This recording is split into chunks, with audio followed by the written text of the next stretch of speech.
Alright, here's part 2 of my making adjustments heads up video, and let's just keep dishing out the hands. So open the Jack 9 off here. It's obviously going to c-bet, and it's a dynamic board, so going bigger is good and makes sense. 8 is a very bad turn card for me, considering I check back a lot of 8x, and he's always going to call his 8x. This is going to be a way better card for him, and he should be leading this turn card against me with a vast amount of his range. But he's not making adjustments like that, and he's not thinking on that level. So he's going to check, and his checking range still includes all 8x and 10x and some draws. I see no reason to be betting here into that range. I'm just going to call and try to hit my queen or my 7 and then try to get as much value as possible. And I do miss, and he checks again on river, and he could still be checking a 10 for fear of an 8. He could be checking an 8 to slow play. I lose to all the draws still, which kind of sucks, like when he flips over Jack Queen here. Or like Ace 5 of clubs, but I expect him to bluff a lot of those anyway, so when he checks, I think he's a little more weighted towards showdown value, which means I should probably not bluff. And he does have the 7-8, so I'm glad a 7 didn't river. I can start to raise the King 8 for value. I most likely should, considering 3-5 off is in his limp call range, so this was a mistake in my mind. I do have leading ranges in limped pots, heads up. I suggest you guys start to develop that as well. This just allows me, like when I show this down, this allows me to lead a lot more draws and a lot more just like 2 overcard bluffs in the future. So I'm going to want to do that in limped pots, considering I just miss so often and I don't want to have to make an expensive check raise or do an out of position float. So developing leading ranges in limped pots heads up is a very smart thing to work on. And he does raise, and I'm just not worried at all. I'm going to be calling. The 3 is not my favorite card. I think he's capable of raising the 3 on the flop, but more than likely he's just got 8x or a hand like pocket 5s. So he puts another bet. We're just never folding. Queen is not the best river card because he'll have Queen 8 sometimes, but I am calling another bet generally. And this is maybe an adjustment I need to start making against this particular fellow, who I think has a lot of top pairs when he raises flop, and I beat like all of them except for ace 8 and queen 8, and of course 8-3, but he's going to check back all of them on this river the way he's been playing, so I think I need to start developing a leading range against him in a lot of spots. Obviously it worked out really well with the 5-6 on one of the earlier hands where I just started leading, and I think I was missing that. That was like the big key factor I was missing against this guy, was leading in spots with value, because he just seemed to be checking back a lot when the board gets scary, but he's still willing to call. So this is a spot where I missed, 60-70 bucks of value on the river. And he wasn't in like his potting frenzy, which seems like he does when he doesn't slow down. He was making it smaller, so if he's potting it, then I can check the river and just try to get $100 out of him. But when he's sizing it down a little bit, I think he's just generally a little weaker.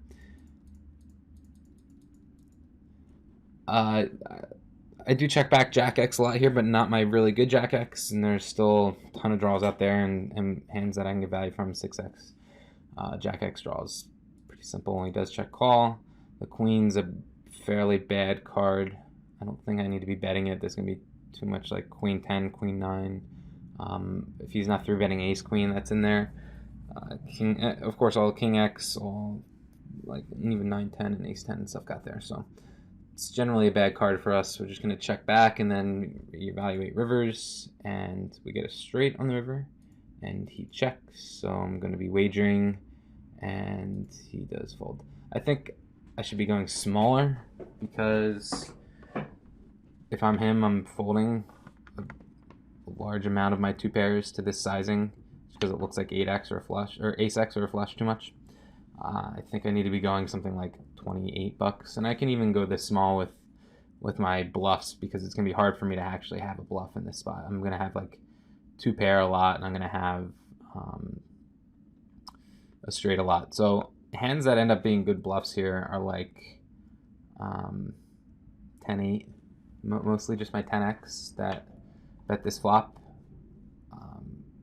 everything else is going to be a straight. So if I do end up in this spot with something like 10x or even like Jack 8, I should probably be bluffing with that as well, just because it's going to be hard for me to have those too many bluffs on that river.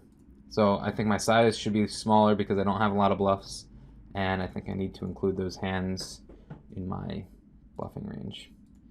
So I do bet for value. Of course, I'm going to call here. This is something that he's been doing, just raising whenever he picks up anything. And then here's a spot where I should be leading because I think he checks back a lot of his king X and his two pairs, probably even like his sets if he has them. If he's got like pocket fours.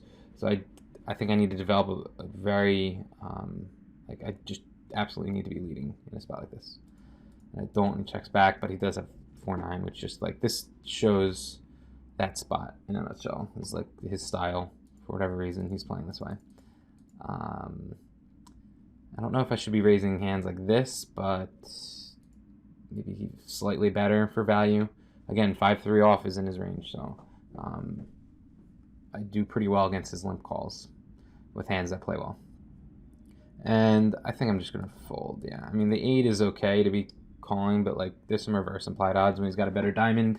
And I just, my 8 and my 10, when they hit, they're generally not good. Seems like a reasonable spot to be c-betting. I need some protection, I get some value, and I've got the backdoor club. So I want to build a big pot for when it comes to club.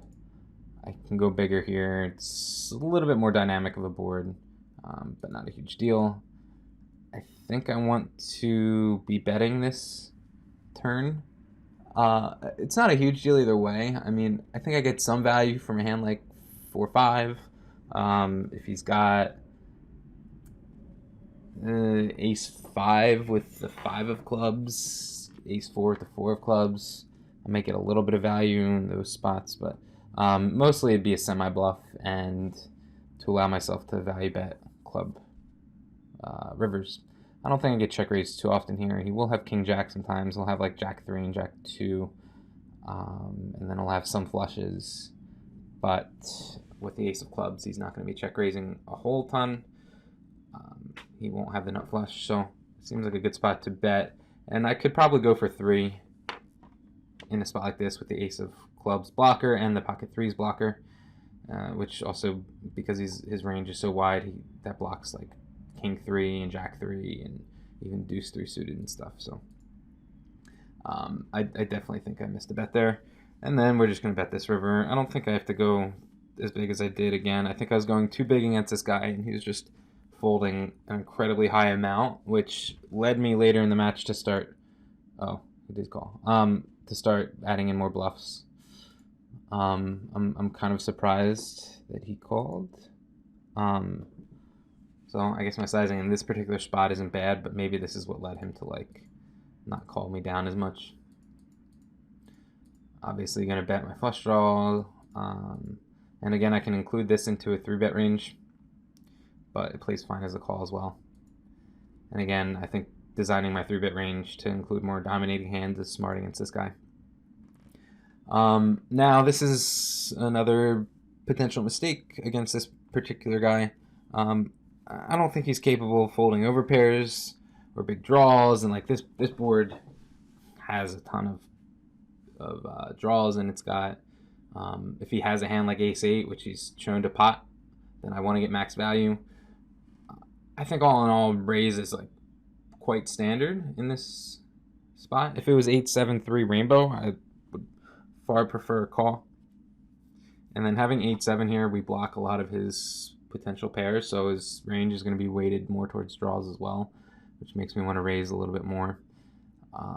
So all in all, I think raise is good, but against this guy, when he starts potting it, he doesn't seem to stop potting it. So maybe just calling and calling turns, or maybe calling and then like check raising turns that like don't get a lot of hands there. Seems like a good play to me. I think that's going to be a better strategy when I call here and then he bets 50 on the turn. We can just put it in on most turns. But I did end up check raising, and I think sizing is fine or whatever. He's going to go with his overpair. He's going to go with his his draws and his 8x. I don't think he's going to be capable of folding any of those, but he did end up folding, which is a little unfortunate. I did 3-bet the Jack Queen suited for reasons I stated before, which is a good adjustment that I was making, not 3-betting the 8-9 or 7-8 and then actually 3-betting this. And I am just going to c-bet the 7-4-4. It does connect with him some amount, but he's going to miss this a lot too. And I have 2 overs. Seems like a pretty mandatory bet. I can raise this just because it plays well and he's calling with worse. But it's not going to be, I'm not going to be dominating him by any means. Just to allow me to like put in more chips post flop where I have an edge. And we do end up just, I think, I make a small river value bet. Maybe try to get called by 3x or 2x, or like a worse 7 if it's in there. Now bottom pair is another adjustment I've been thinking about making more so recently. Bottom pair, and I have backdoor straight draw slash over. The reason bottom pair ends up being a good barrel type hand is because on a lot of boards with bottom pair, this may not be the best example to start working with, but on a lot of boards, we end up having a relatively clean 5 outs. We've got our 2 3s and our 3 kings. So 5 outs to a pretty strong hand is going to be a decent semi-bluffing candidate. If we have something like 10-8 here, we've really only got 4 outs to a 9, which, you know, again, diamond might not be good. And of course, if I include diamonds not being good, then I've only got 3 clean outs. But that'll end up being the same as something like 10-8. And both hands have some reversed implied odds as well. You know, if I hit a king here, he could easily have king jack or king queen or ace 10. Same thing with 10-8, for example. He could have king 10. So there is some reverse implied odds, but on a lot of different boards where we do have bottom pair and our outs are clean, maybe there's no flush draw, maybe the board's a little less connecting. It's a good, potentially a good, like I said, candidate to put in lots of wagers. So we do check back, and I think this is just, there's too much on this board, too connecting of a board to call this with just bottom pair, no diamond or anything. So we do fold. He leads on the a6. We know he's very capable of having a 6 here. He could have a flush draw. I don't really know how he plays those quite yet. And he could have an ace, and I think he has a lot of ace-x in his range because he's just not 3-betting very wide, and he's defending a lot. So he's got like every ace pretty much, except for like ace-king, which we don't even know if he's 3-betting yet. So we do call, he checks, and we're just trying to get the showdown with this hand. And when he pots river, I think he just has it. So I don't think he pots river with a worse 6. And he still could have like 7s through 10s or whatever. He doesn't 3-bet, so I have to assume his range is a little stronger there than a lot of people who I can take out a lot of the stronger hands because they 3-bet them. Okay, so we do defend the 3-2 suited and flop bottom pair flush draw. I don't see any reason to bet this turn. I could do something like check raise and bet river. He's gonna have a lot of like, you know, ace 9, jack 5, stuff like that. A lot of random jack x and 9x that will call my turn check raise and then fold river. Not that I necessarily need those hands to fold because we do have some showdown value, so I could just end up check calling and taking it from there. But as a bluffing hand, this one seems pretty good. If I hit a 2, it's disguised. A flush should be good most of the time anyway. A 3 is somewhat marginal as a value bet, but it's a good bluff catching option. So if I do hit a 3, I could check call. So let's see what I do. I end up check calling, which probably fine. I do beat a lot of those hands, but they do have a lot of equity against me, so I don't know. He does end up checking back, and we're just good. So showdown value was king in this spot, but I don't know if it was necessarily the best play. And what's cool about the turn check raise is, I mean, he's calling a check raise here. If I make it 40, he calls, and you know, maybe I bluff this river, maybe I don't, but either way I get extra money out of him just from that particular hand. So that's kind of cool. I don't see bet the king 10-9. There's just too many combinations of hands that are going to continue against us. Tempting to call this. I mean, I might. He's capable of betting a worse 7, and there's a lot of gut shots that he could have. So yeah, I do end up calling a half pot, and then he makes it big on the river. I think I just have to fold. I could potentially call this river, but I have so many better hands because I'm capable of checking back my weak king X and my 10x and even some 9x. So like folding a 7 there is not going to be exploitable by any means, because I'm just going to have so many better hands to choose to call instead. We do check call bottom pair here, and he gets into a potting frenzy, which all we know so far is that it's kind of strong when he does that. Just a little bit of a stab there on a board that misses him a lot. We call it the 6-9, and he starts potting again. Here's another spot. Oh, that wasn't it yet. There's just a bunch where I just open with a pair and then don't put any money in. He seems to be winning a large amount of pots. Yeah, here's the spot. I mean, if I'm going to bet, I could bet this turn. I would expect him to bet with his 6, 7, and 8 on this turn. So I'm just kind of betting for value and protection. You know, occasional 10x, 9x, 5x, 4x might call me. So I think if I'm going to bet, it would be on this turn. On the turn. And when he bets the 5 river, I personally assume that he's going to be betting all his, like I said, 6, 7, 8. And I assume he's going to be betting a lot of his 9x, 10x, and 4 or 5x, stuff like that. Anything that connects with this board. So I did decide to to bluff catch here with 3s.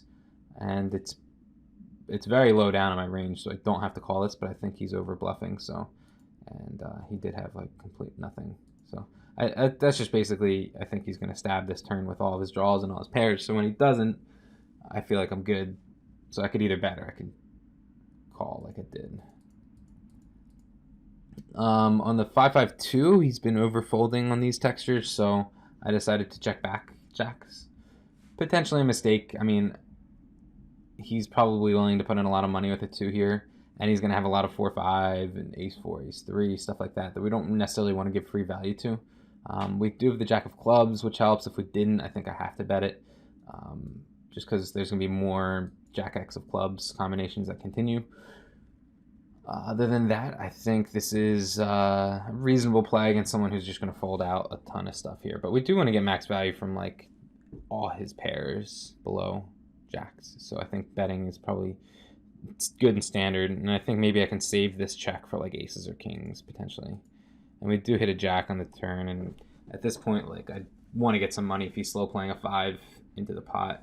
And if he does have the other jack, or if he's got a spade draw or something, like let's like try to get some money here. I could check again, but I think that's not going to get me the max amount in the long run. Okay, so I think I started to make an adjustment now with my 3-bet ranges. At this point in time, this is like kind of where I realized he was overfolding in general, and I wanted to start applying more pressure. So this wasn't necessarily a decision based on, you know, thinking about his defending ranges and stuff. This was just like a let's be more aggressive, see how he reacts type thing. And then we flop 2 pair. This hand gets fun.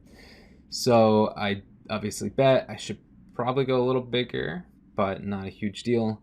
This board is very dynamic, and he's not going to fold any of his pairs or his draws. So I think a bigger bet is going to be far superior. And he does call. Turn's pretty bad. I mean, he's got a lot of 4x in his range, and he's got a lot of flushes and occasional well, there's nothing really else that beats us. I guess pocket 2s or pocket 3s, maybe even 5s and 6s, but those don't really factor in later on. Anyway, I can't bet this turn. There's just too many flushes in his range, and you know, maybe I could bet just to try to get like pocket 8s with a diamond to call. It's a little thin, it's possible, but I don't want him to like rip on me with semi bluffs and stuff. So I think check call is gonna be fine. He makes it really big. I probably should just fold here, honestly. Like, this is the worst turn card, and problem is, like, I'm pretty high up in my range. In a 3-bet pot, like, I'm not gonna have 2 pair here, like, ever, and I'm not gonna check a flush on the turn very often to him. Maybe I do. Maybe that's the only way I can defend against a bet like this, and maybe it's a good adjustment to make against him. And if I have turn flushes here, then I can get away with folding this. But if I don't have turn flushes, then this is like one of my best hands, because I don't know if I'm three betting twos through sixes. So this is going to be one of my best hands in this spot unless I have flushes. And then, I mean, over pairs play similarly, but at least with this, I block a lot of sets and two pairs. So I think it's a good spot to just call. I mean, it's tricky because there's just so many bad rivers as well. So I'm tempted to just put it in here and try to get tens with the 10 of diamonds to call. But I don't want to just like stick it in against a flush or a four. But I guess I have equity against those. So this might not be the worst spot to just put it in. But we do call, and we're just going to try to reevaluate rivers in the board. It makes it straight, and he's all in. So I think he's got 7x too much, and I think he's got flushes too often. I don't think he's bluffing this often enough, and I'm calling for half the pot, so I do end up just folding. So that was kind of an unfortunate spot in general, but I think I could play that slightly better in terms of... I can play it differently. I can maybe get it in on the turn. That's kind of my only other option, and I need to be betting the flop bigger. All right, so here's another bottom pair situation where I think I'm going to, in the future, be a little more aggressive. You know, now my king and my three are generally going to be good clean outs, and I can bluff other runouts. I can't really think of any offhand right now. Maybe an ace is an okay card to be bluffing, because he's not going to have that many ace-x that he just calls this flop with, other than ace-3, ace-6, ace-queen, an occasional like ace-10 of clubs or something. But I think the ace would be a good card to bluff. I can just put a lot of pressure in when the turn's anything 7 through jack, just to try to put pressure on his 6x. I prefer it to be like an 8, 9, or 10, I guess, because then it doesn't connect with like his 4-5 and 5-7. So I think I have some cards to bet. You know, the jack would be a decent one, just to put pressure on his 6x and his like pocket fives and stuff.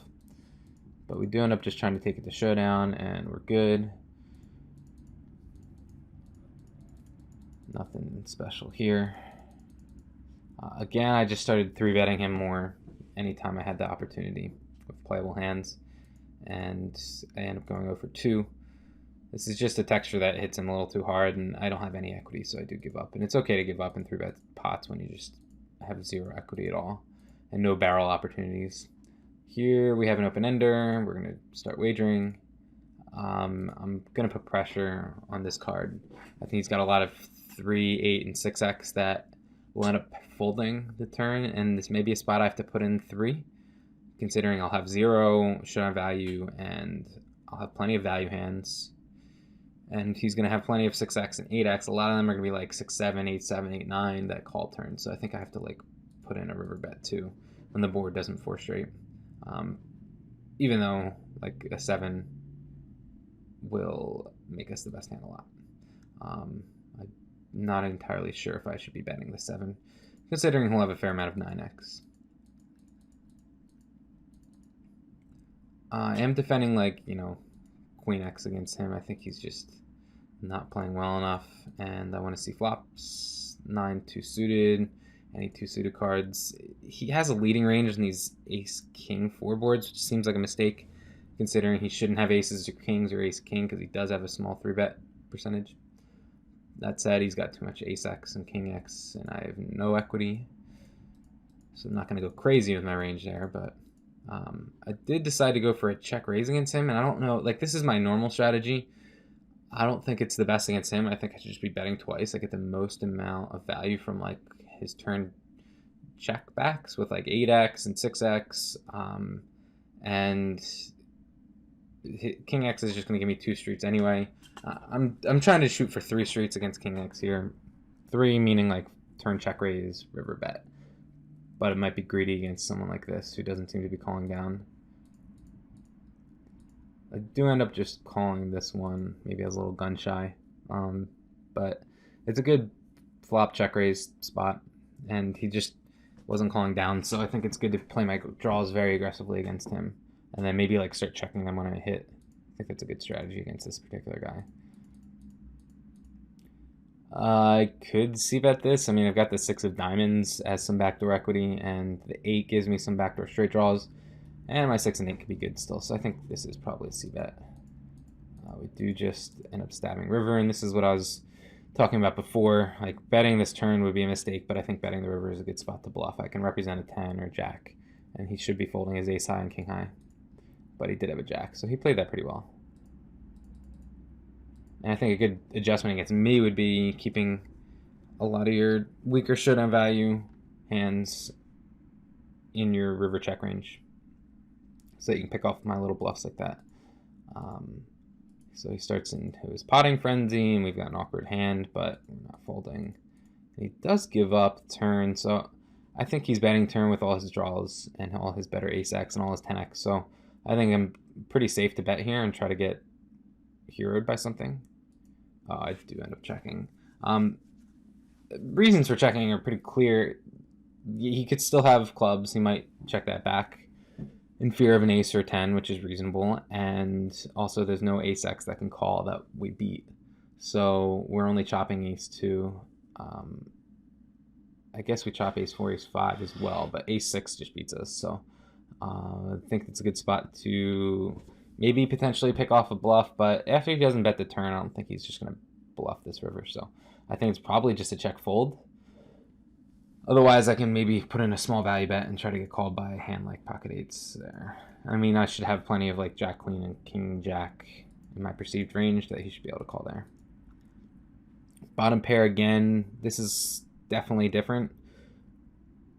The board's not going to change enough, in my opinion, to just start blasting off bottom pair here.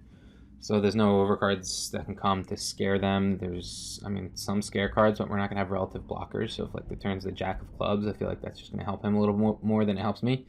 So not my favorite, and the 10 isn't super clean anyway. So I'm just going to try to get to showdown. I think I beat enough draws on this turn, and you know, I even beat some more 6x. There's some stuff I beat here, and I don't know, and he's not full potting, so I'm generally going to end up calling, and we're way good, so it shows that that's a reasonable strategy against this particular guy. We flop top pair, and I like the bet. I think I should just go for 2 streets, and I do. He folds. This is like, again, marginal. Kind of complete airball here. I'm not going to have a ton of good turn barrels. I can maybe barrel like a queen or a jack, but I think he doesn't have, like, if it was 10, it was king 10 7, I think betting a turn jack or queen is a little bit better because we'll have more like 7 8 and stuff, but he's not gonna have as much deuce x that call folds, so I don't like this as much, but it's probably fine.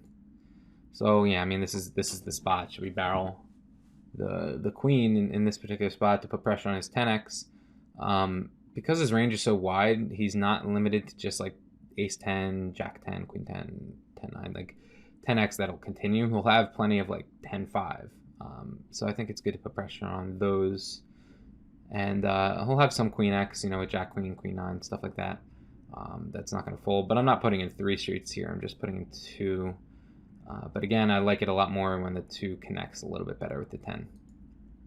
So I do not end up giving up, but we hit a straight, and he pots it. So, I mean, we've got the ace of hearts here. I could almost bluff, but I think my hand's too good to be doing that.